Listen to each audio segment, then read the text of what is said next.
பாசிசமா பாயாசமா என்று ஒருவர் சிறுவிளைத்தனமாக பேசியிருக்கின்றார். இதுவும் மிகவும் ஆபத்தானது. இவர்களெல்லாம் ஆட்சிக்கு வருவது நிச்சயமாக தமிழகத்திற்கு பேராபத்தாக முடியும் என்பதில் இருவேறு கருத்துக்கள் இருக்க முடியாது.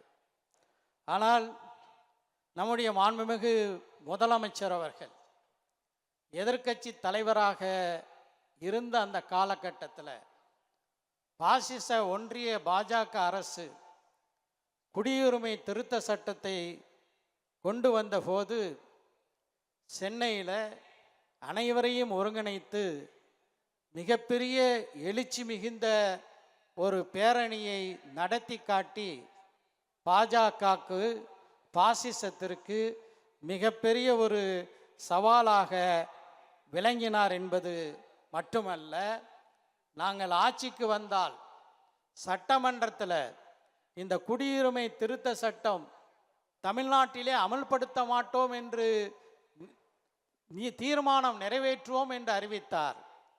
ஆட்சிக்கு வந்தால் நமது தளபதி தமிழ்நாடு சட்டமன்றத்தில் குடியுரிமை திருத்த சட்டத்துக்கு எதிரான தீர்மானத்தை நிறைவேற்றி சொன்ன வாக்கை செயல்படுத்தக்கூடிய ஒருவராக நமது மாண்புமிகு முதலமைச்சர் விளங்குகிறார் என்பதை நான் இங்கே நன்றியுடன் பதிவு செய்ய கடமைப்பட்டிருக்கின்றேன்.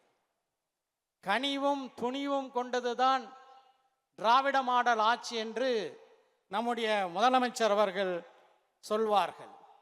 சாமானிய மக்களுக்கு கருணை காட்டக்கூடிய, கனிவை காட்டக்கூடிய ஒரு ஆட்சி இந்த ஆட்சி. காலை உணவு திட்டம் 16 லட்சம் மாணவர்கள் பயனடைகிறார்கள்.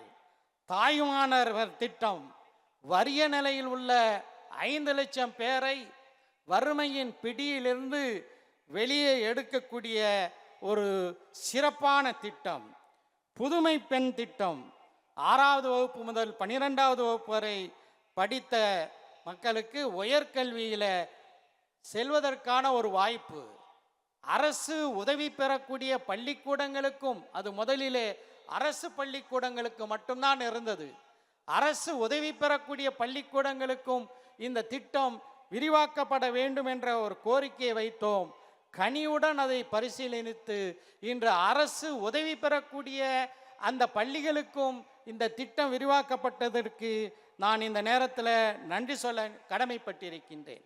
இதே போல 3,28,000 மாணவர்கள் பயனடையக்கூடிய, உயர்கல்வியை படிக்கக்கூடிய தமிழ் முதல்வன் திட்டம், மாற்றுத்திறனாளிகளுக்கு உள்ளாட்சியில் பிரதிநிதித்துவம் தரக்கூடிய திட்டம், இப்படியாக அடுக்கிக் கொண்டே போகலாம்.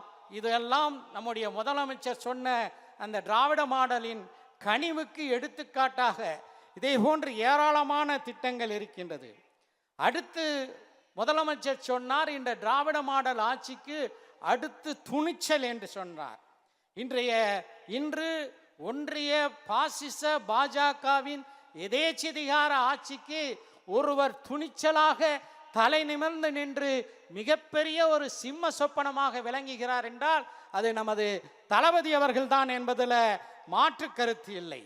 அவரை பின்பற்றிதான் மற்றவர்களும் கருத்து சொல்லக்கூடிய அளவுக்கு இன்றைக்கு வந்து இருக்கின்றது.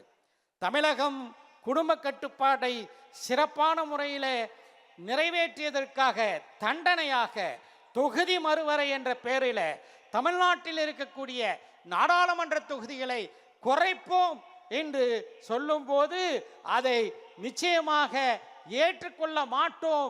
தொகுதி மறுவரை திட்டத்தின் காரணமாக தொகுதிகள் குறைவதை ஒருபோதும் ஏற்றுக்கொள்ள முடியாது என்று நம்முடைய தமிழ்நாட்டு முதலமைச்சர் முதலிலே உரைத்தார்.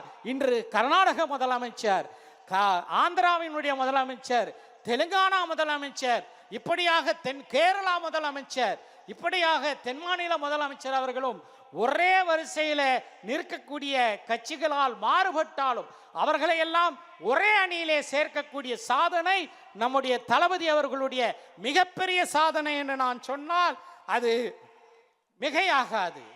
ஒரு மொழி அழிந்தால் அந்த இனமே அழிவதற்கு சமம் என்று சொல்வார்கள். தமிழ் மொழி அழிந்தால் இந்த இனமே அழிந்துவிடும். ஆனால் தமிழ்நாட்டிலே தமிழ் இனத்தை அழிக்க வேண்டும் என்ற பாசிச கொள்கையின் காரணமாக இங்கு வந்து மத்திய அமைச்சர் தர்மேந்திர பிரதான் சொல்கிறார், மும்மொழி திட்டத்தை ஏற்றுக்கொள்ளாவிட்டால் தமிழ்நாட்டுக்கு ஏற்கனவே நிலையில் இருக்கக்கூடிய, ஏற்கனவே தந்து கொண்டிருக்கக்கூடிய 2000 கோடியை தரமாட்டோம் என்று சொன்ன போது யாருக்கு அந்த துணிச்சல் இருக்கு?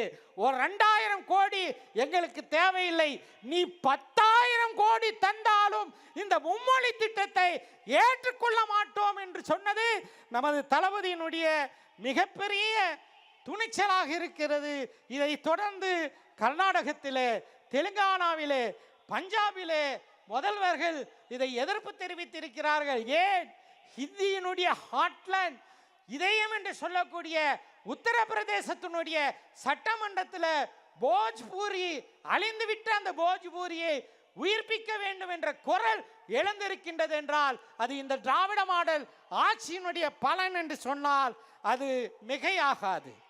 வக்ஃப் வாரிய திருத்த சட்டம் என்ற பெயரிலே ஒரு சட்டத்தை கொண்டு வந்து ஒரு மாயவலையை விரித்து வக்ஃப் சொத்துக்களை கபலீகரம் செய்யக்கூடிய ஒன்றிய அரசுக்கு எதிராக ஜாயின்ட் பார்லிமெண்ட் கமிட்டியில, கூட்டு நாடாளுமன்ற குழுவிலே தமிழ்நாட்டில் இருந்து 2 சிங்கங்களை இதோ இங்கு முன்னால் அமர்ந்திருக்கின்ற அண்ணன் ராசா, சகோதரர் MM அப்துல்லாவை அனுப்பி அந்த கூட்டு நாடாளுமன்ற குழுவிலே மிக தெளிவாக சிறுபான்மை முஸ்லிம் சமூகத்திற்கு ஆதரவாக வலுவான கருத்துக்களை எல்லாம் எடுத்து சொன்னார்கள்.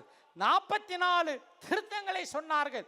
அந்த திருத்தங்கள் எதையுமே ஏற்றுக்கொள்ளாமல் பாஜகவினர் சொன்ன 23 திருத்தங்களை கொண்டு வந்து அந்த மசோதா இப்போது நாடாளுமன்றத்தில் இருக்கின்றது. இருந்தாலும் கூட மிகப்பெரிய அளவிலே ஒரு தீவிர எதிர்ப்பை காட்டி இருக்கிறார்கள். நாளை இந்த வக்ஃப் திருத்த சட்டம் நீதிமன்றங்களிலே எதிர்க்கப்படும் போது ராசாவினுடைய, அப்துல்லாவினுடைய, திமுகவினுடைய இந்த வாதங்கள் வக்ஃப் வாரிய திருத்த சட்டத்தை புதைக்குழிக்கு அனுப்புவதற்கு வழிவகுக்கும் என்று சொல்லிக் கொள்வதிலும் நான் மகிழ்ச்சி அடைகின்றேன். இதே போன்று பொருளாதார ரீதியிலும் மிகப்பெரிய சாதனைகளை இந்த அரசு செய்திருக்கின்றது. நேரம் குறைவாக இருக்கின்றது.